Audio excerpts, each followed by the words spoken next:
What if empty space is hiding something? Not stars, not dust, not air. Something deeper. A quiet flicker underneath reality itself. Most of the time we never notice it. But inside an atom, that tiny hidden restlessness can start a chain reaction. No explosion. No fire. Just a small invisible disturbance. And then somehow light. Step 1. We begin with an atom, and one electron is sitting in a lower energy state. Think of this like the electron is resting on its normal level. It is not flying away. It is not glowing yet. It is just sitting there, stable, quiet, and locked into its usual place around the atom. Step 2. Now the empty space around the atom is not truly empty.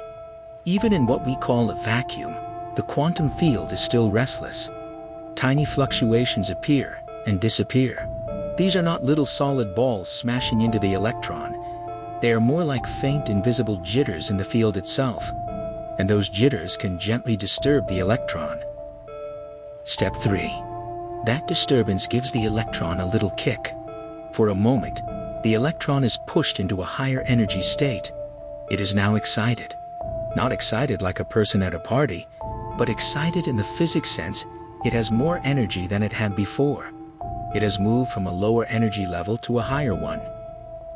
Step 4. But the higher energy state is not where the electron wants to stay. It is unstable there. So the electron drops back down. It falls from the higher level back to the lower level. And when it drops, that extra energy has to go somewhere. Energy does not just vanish. Step 5. That extra energy comes out as light. The atom releases a photon, which is a tiny packet of electromagnetic energy. That photon travels away from the atom as a burst of light. So the whole story is this. Even empty space has quantum jitters. Those jitters can disturb an electron. The electron can jump up, then fall back down. And when it falls, light is released.